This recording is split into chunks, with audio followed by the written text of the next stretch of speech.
Halo semuanya, bagaimana kabarnya? Apakah sudah pesan mie ayam di warung Bude Yanti? Jika belum maka segeralah. Pada saat ini Bapak Yanto akan kembali melanjutkan perjalanan Babang Tamfan Xiaoyan. Saat ini kita kembali diperlihatkan dengan pertemuan di antara para tertinggi yang berada di benua Dodi. Di antaranya ada Zhen Bufan, Zhen Zongfu, Kaisar Monster dan Kaisar Iblis. Pada saat ini mereka berbincang-bincang mengenai permasalahan yang baru saja terjadi. Lalu setelah berbicara santai dan nyebat tipis, Zhen Bufan pun segera berkata pada waktu yang sangat tepat. Dirinya berkata bahwa Xiaoyan pergi ke Pil Palace untuk mencari istrinya dan itu adalah masalah sepele. Selain itu permasalahan ini juga merupakan masalah pribadi dari Xiaoyan.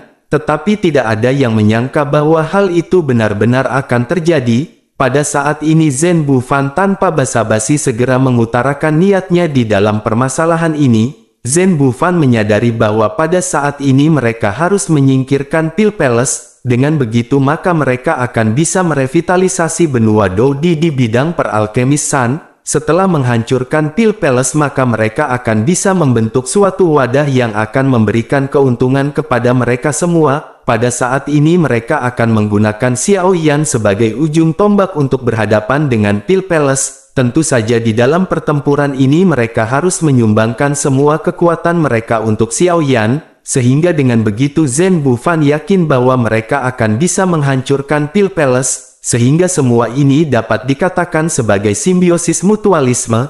Karena mereka membantu Xiaoyan untuk menghilangkan dendam di hatinya terhadap Pil Palace. Setelah pertempuran itu semua orang yang terlibat tentu akan mendapatkan hasil dari pertempuran ini. Mendengar hal tersebut King Haoran pada saat ini sedikit merenung dan memikirkan perkataan Zhen Bufan. Meskipun King Haoran tidak senang menggunakan Xiaoyan, akan tetapi King Haoran tahu seberapa dalam kebencian antar Xiaoyan dengan Pil Palace. King Haoran menyadari dengan cara seperti ini maka itu benar-benar akan membantu Xiaoyan untuk menghilangkan kebenciannya. Oleh karena itu King Haoran pada saat ini mengangguk dan tidak keberatan. Kaisar manusia dan Kaisar monster juga pada saat ini sama-sama mengangguk mendengar pernyataan dari Zhen Bufan.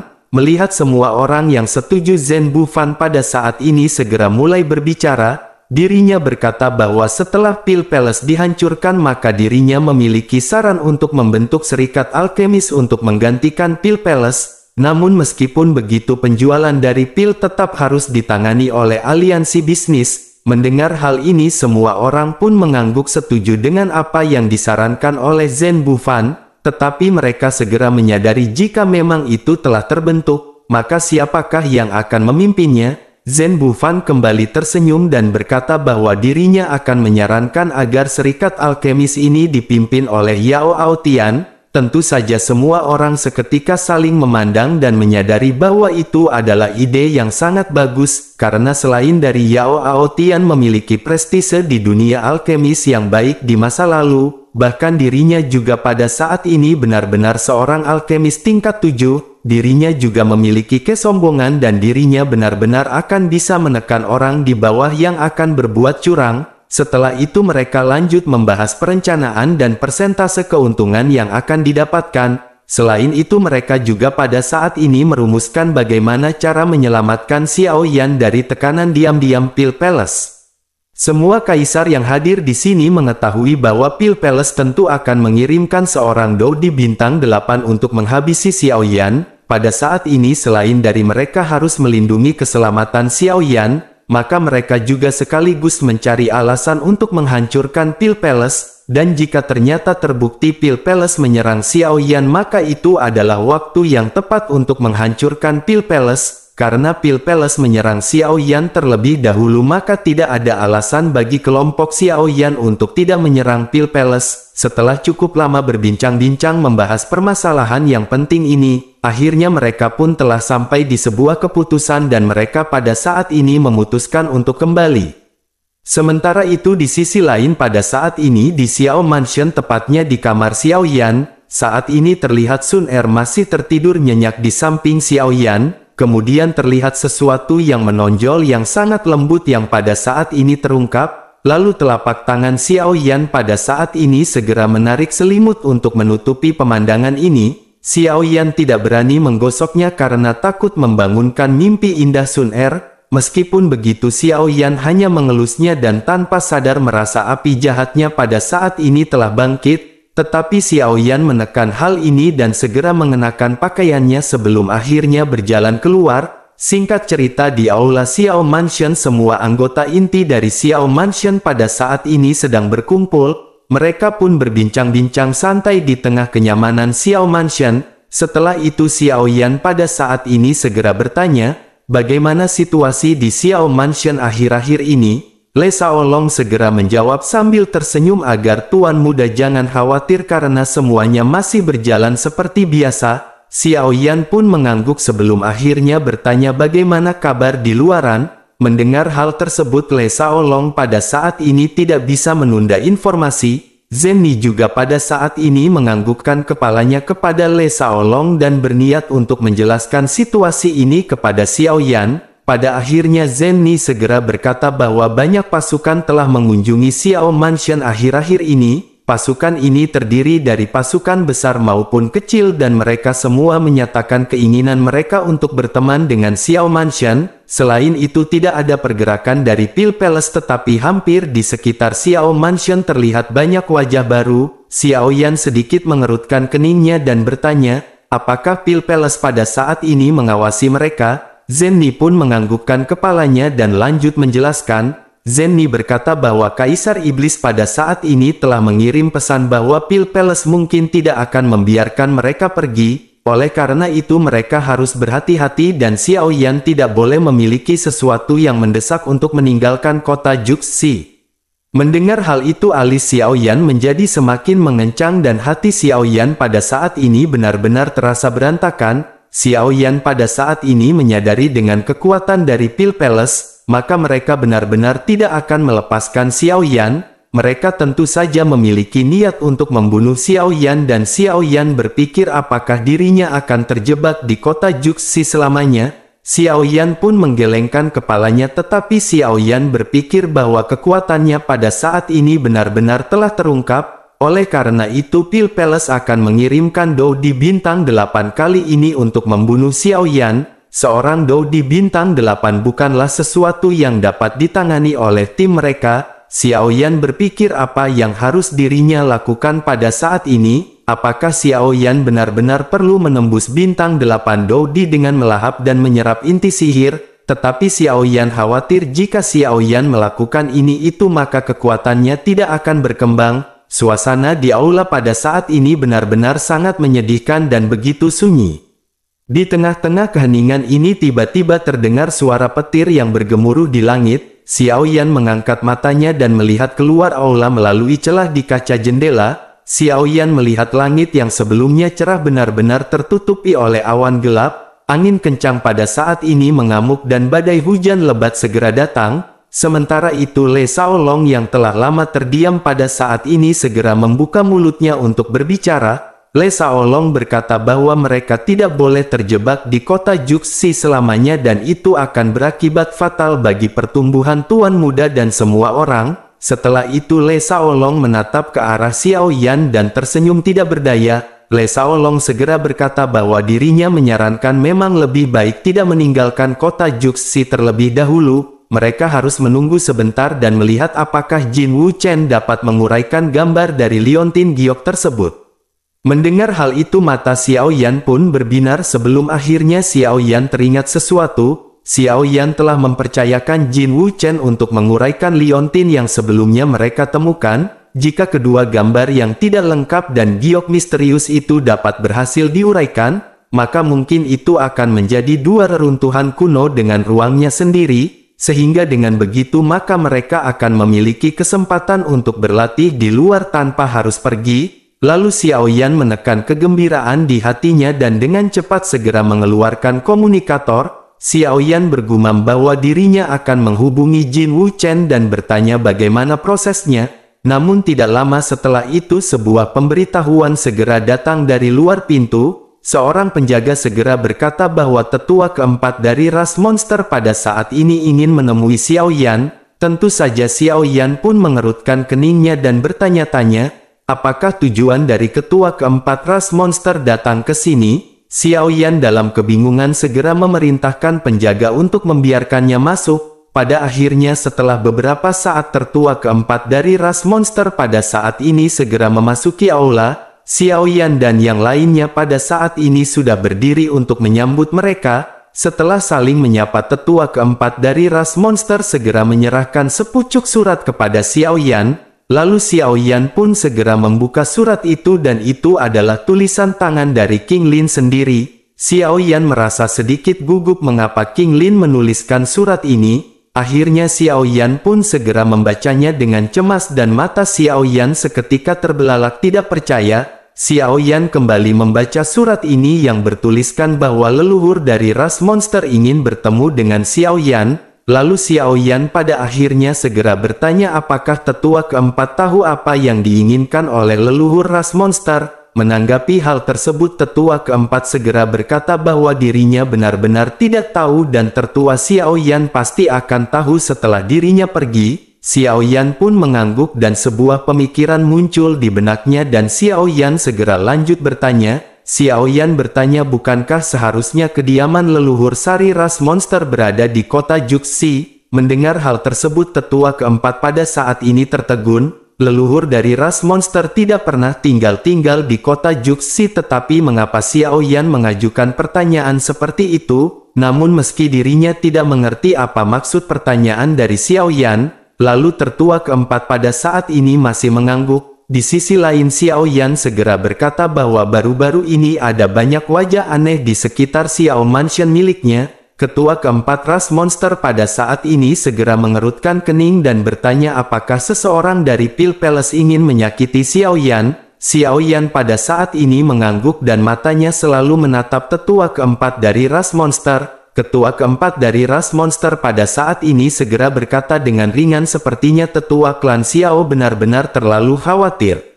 Mendengar hal itu Xiao Yan pada saat ini hanya bisa merenung karena hal itu memang benar. Xiao Yan khawatir ketika dirinya melangkah keluar ke kota Juxi pada saat itu pula Pil Palace akan menurunkan orang. Akan tetapi Xiao Yan segera menekan hal tersebut dan merasa lega karena dirinya akan pergi bersama dengan tertua keempat. Setelah itu Xiao Yan berkata kepada ketua keempat dari ras monster bahwa leluhur telah mengundang Xiao Yan. Oleh karena itu Xiao Yan tidak berani mengabaikannya dan mereka harus segera berangkat. Pada akhirnya Xiao Yan dan tetua keempat dari ras monster segera pergi menuju ke lubang cacing. Saat ini mereka berbincang-bincang dan tertawa sambil mengobrol menuju ke lubang cacing yang mengarah langsung ke wilayah ras monster. Lalu bersamaan dengan ini sosok putih segera muncul di sudut yang tidak jauh dari mereka berdua. Sosok putih yang muncul ini ternyata adalah Dan Yan dari Pil Palace. Dan Yan pada saat ini menatap ke arah Xiao Yan dan tetua keempat dari ras monster dan menebak di dalam hatinya.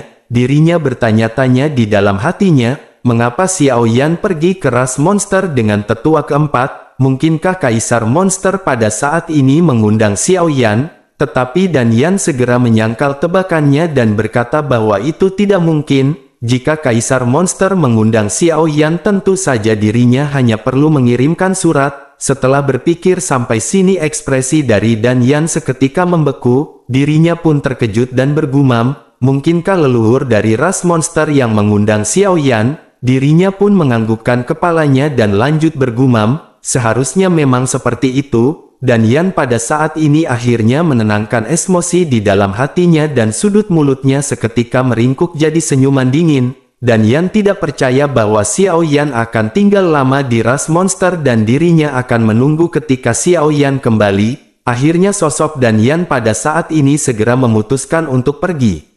Lalu singkat cerita sosok Xiao Yan pada saat ini telah diantar oleh ketua keempat ras monster. Xiao Yan dikirim ke kaki gunung tempat leluhur dari ras monster tinggal dan berhenti di jalurnya.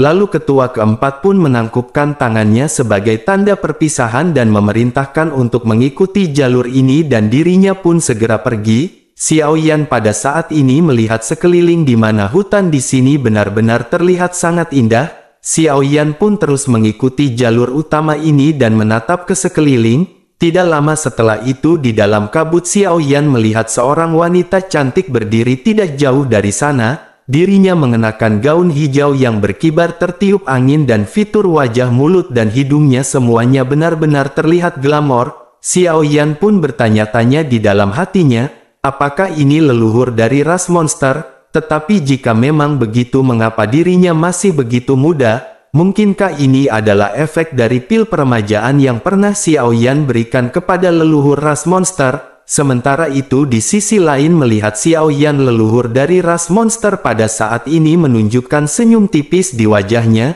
Senyum ini benar-benar bisa memikat dan senyum ini dipenuhi dengan martabat yang tertinggi. Xiao Yan pun dengan cepat melangkah maju dan berkata dengan nada meminta maaf. Xiao Yan berkata bahwa dirinya benar-benar meminta maaf karena telah membuat leluhur menunggu begitu lama. Xiao Yan benar-benar sangat tersepona dengan pemandangan di sini.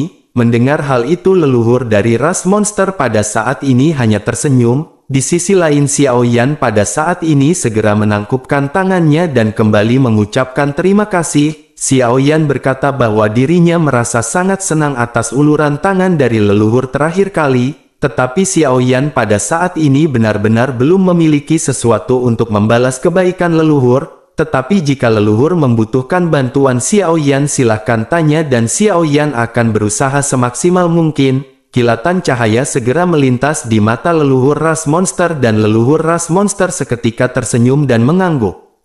Xiao Yan merasa lega di dalam hatinya, tetapi Xiao Yan pada saat ini memberanikan diri untuk bertanya, mengapa Xiao Yan dipanggil ke sini? Pada akhirnya Xiao Yan ingin menanyakan hal ini kepada leluhur ras monster. Mendengar hal itu leluhur ras monster memandang ke arah Xiao Yan dan senyumnya berangsur-angsur mereda. Setelah itu dirinya pun segera berkata dengan penuh arti, tampaknya hubungan antara Xiao Yan dan King Lin sepertinya tidak sederhana. Hati Xiao Yan seketika berdetak kencang dan Xiao Yan berpikir mungkinkah hubungannya dengan King Lin telah diketahui. Xiao Yan dengan cepat mengingat setiap detail ketika Kaisar Monster datang ke Xiao Mansion untuk menjemput King Lin.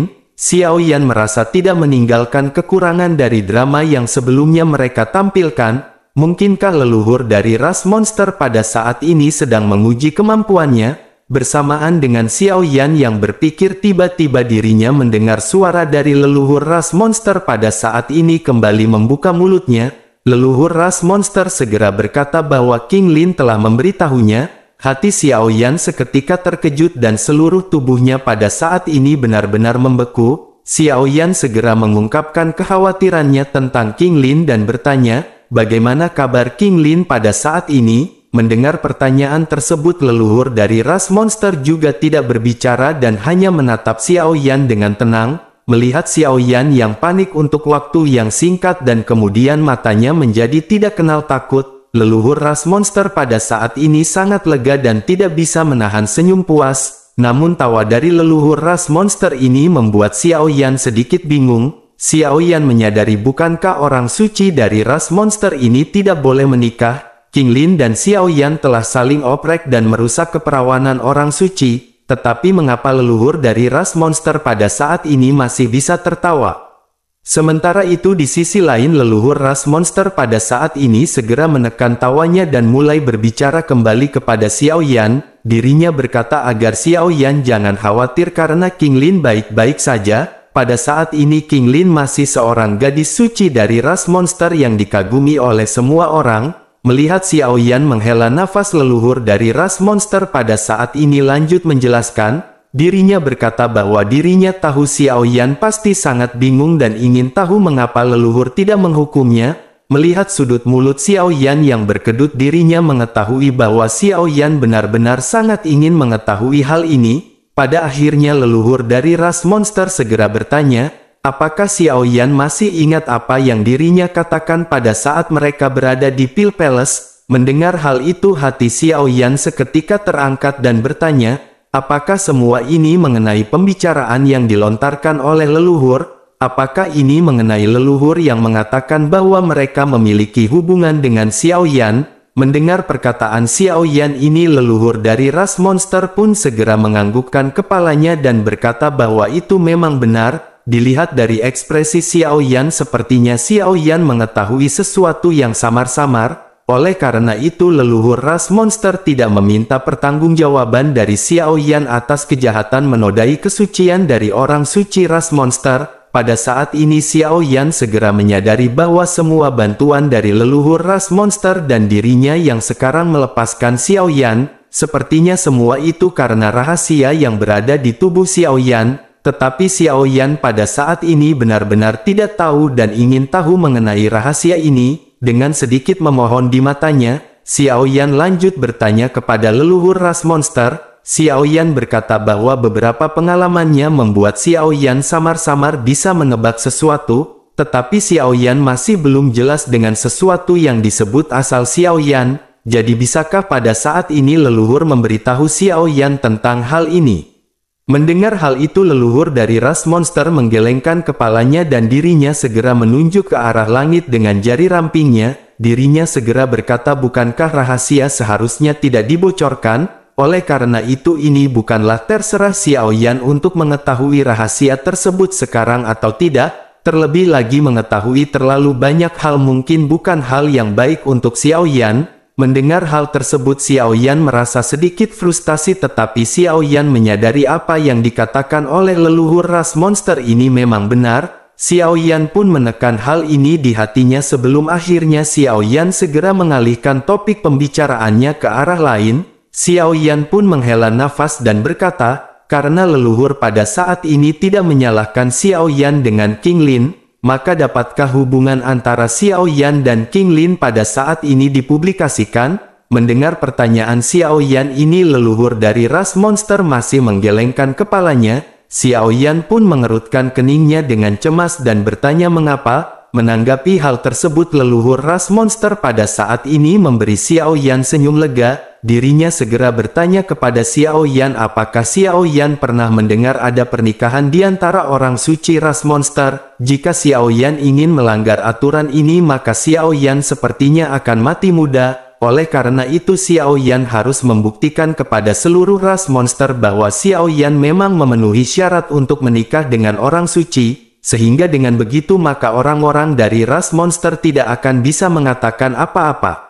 Mendengar perkataan dari leluhur ras monster ini Xiao Yan seketika sangat gembira. Xiao Yan menyadari leluhur dari ras monster ini tidak ingin memisahkan Xiao Yan dengan King Lin. Xiao Yan juga tahu dari perkataannya itu adalah sebuah permintaan agar Xiao Yan segera tumbuh menjadi lebih kuat. Akhirnya Xiao Yan pun menekan kegembiraannya dan segera bertanya. Xiao Yan bertanya bagaimana dirinya bisa memenuhi syarat untuk menikah dengan orang suci. Xiao Yan berharap agar leluhur pada saat ini mengungkapkan hal ini dengan jelas. Mendengar hal tersebut leluhur ras monster pada saat ini merenung sejenak dan berkata, setidaknya Xiao Yan harus mencapai kekuatan di tahap bintang 8 Dodi. Xiao Yan pun seketika mengangkat alisnya dan menghela nafas lega. Xiao Yan mengira leluhur dari ras monster akan meminta Xiao Yan untuk mencapai bintang 9 Dodi. Tetapi pada saat ini Xiao Yan segera berpikir bagaimana caranya Xiao Yan dengan cepat melangkah ke bintang 8 Dodi. Situasi pada saat ini yang dialami oleh Xiao Mansion dan Xiao Yan benar-benar sangat kacau. Melihat Xiao Yan yang saat ini merenung dengan sedikit kepahitan,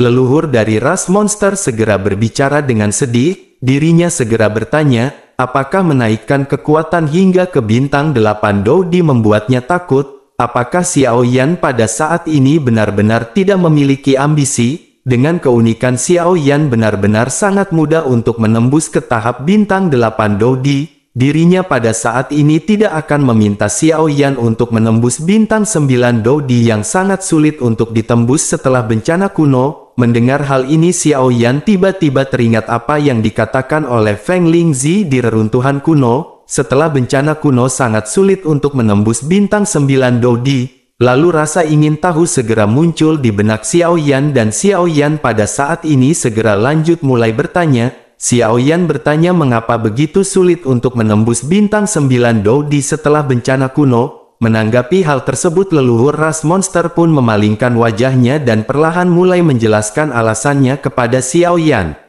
Ternyata sebelum bencana kuno bencana Kaisar Bintang 5 tidak seperti sekarang. Pada saat itu sebagian besar Dou di bintang 4 menuju ke bintang 5 dapat dengan mudah menerobos kesengsaraan Kaisar bintang 5. Hal yang sama juga berlaku untuk menerobos bintang 9. Selama basis kultivasi tercapai maka seseorang akan dapat menjadi Dou di bintang 9. Oleh karena itu hasilnya banyak Dou di yang memiliki kehidupan yang hampir tidak berujung setelah menembus bintang 9. Bahkan banyak yang telah mencapai puncak bintang 9 Dou di setelah lama berkultivasi. Namun dengan banyaknya Dou di bintang 9 ini banyak juga pertempuran di antara mereka. Tentu saja Xiao Yan menyadari kekuatan destruktif dari seorang Dou di bintang 9 benar-benar sangat menakutkan. Dirinya bisa meratakan gunung dan menguapkan air sungai dengan setiap gerakan tangannya. Perang penaklukan dan perlawanan pun telah berubah menjadi sebuah bencana yang besar. Melihat benua Dou di ini akan segera hancur, Dou Xian pun segera mengambil tindakan untuk memadamkan bencana tersebut. Setelah itu untuk mencegah benua Dou di mengulangi kesalahan yang sama, maka Dou Xian memodifikasi aturan promosi Dou di dengan kekuatannya yang besar. Selain itu jika Dou di bintang 8 ingin menembus bintang 9, maka dirinya tidak hanya harus mencapai Dou Qi bintang 9 Dou di tetapi juga harus memahami ilmu Tao. Meskipun begitu tidak ada orang yang tahu ilmu Tao mana yang harus dipahami untuk menerobos ke bintang 9 Dou di. Hati Xiao Yan seketika gelisah mendengarkan cerita ini. Pantas saja tidak ada Dou di bintang 9 yang lahir sejak bencana kuno. Xiao Yan bahkan tidak menyangka untuk menembus duo di bintang 9 harus menyadari ilmu Taoisme. Memikirkan hal ini Xiao Yan seketika memiliki sebuah kebingungan yang baru. Xiao Yan baru saja mendengar bahwa Dou Xian telah memusnahkan semua Dou di bintang 9. Dou Xian ini benar-benar terdengar terlalu kejam dan pada saat ini keringat dingin mengucur di dahi Xiao Yan. Tetapi Xiao Yan menyadari jika memang seperti itu bagaimana dengan leluhur dari ras monster bisa lolos dari bencana ini? Apakah leluhur dari ras monster pada saat itu bukanlah seorang Dou di bintang 9? Tetapi di bawah aturan promosi Dou Xian yang baru bisakah leluhur monster menerobos ke bintang 9? Pada akhirnya Xiao Yan tidak dapat menahan diri untuk tidak mengajukan pertanyaan ini. Nafas dari leluhur ras monster pun tiba-tiba sedikit terengah seolah-olah dirinya pada saat ini masih merasa takut atas adegan sebelumnya. Dadanya pada saat ini naik turun dan berfluktuasi sementara wajahnya penuh dengan keberuntungan. Akhirnya setelah ragu-ragu sejenak leluhur ras monster pun segera menjawab bahwa dirinya selamat karena tangan bangsawan Dou Xian.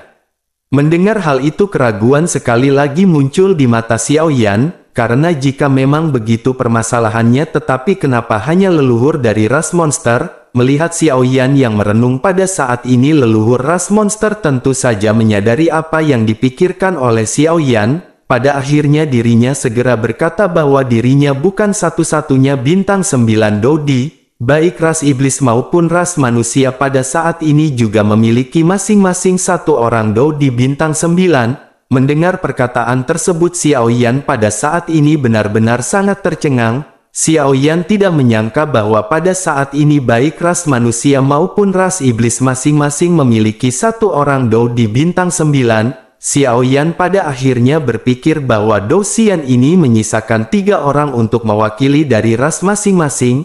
Akan tetapi Xiao Yan pada saat ini ingin bertanya bukankah Dou Xian khawatir Dou di bintang 9 ini tidak hanya akan gagal mempertahankan tatanan benua Dou di? Tidakkah Dou Xian ini khawatir 3 orang Dou di ini malah akan menghancurkan tatanan benua Dou di? Tetapi Xiao Yan pada saat ini tidak berani bertanya langsung karena ini akan tidak menghormati leluhur ras monster.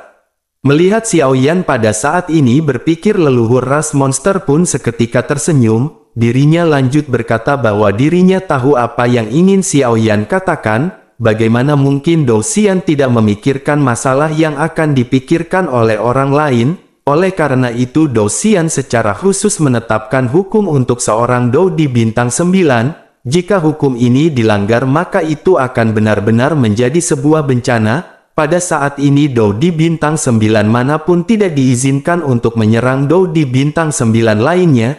Karena jika tidak maka Dou di bintang 9 ini benar-benar akan musnah. Mendengar hal itu Xiao Yan pun diam-diam merasa lega dan pada saat yang sama Xiao Yan mengerti sesuatu. Xiao Yan menyadari mengapa tetua agung dari Pil Palace berani bernegosiasi dan menentang leluhur ras monster. Memahami hal ini Xiao Yan pada akhirnya segera mulai bertanya kepada leluhur ras monster. Xiao Yan bertanya jika begitu permasalahannya maka pada saat ini Dou Xian memperhatikan benua Dou di sepanjang waktu. Mendengar pertanyaan dari Xiao Yan ini leluhur ras monster menatap ke arah Xiao Yan dalam-dalam, dirinya pun menggelengkan kepalanya dan mulai menjelaskan kembali kepada Xiao Yan. Leluhur ras monster berkata bahwa sejak saat itu dirinya tidak pernah lagi merasakan aura dari Dou Xian. Kekuatan Dou Xian ini benar-benar sangat besar dan bagaimana mungkin dirinya bisa mengerti. Xiao Yan pun menyadari apa yang dimaksud oleh leluhur dari ras monster dan menganggukkan kepalanya.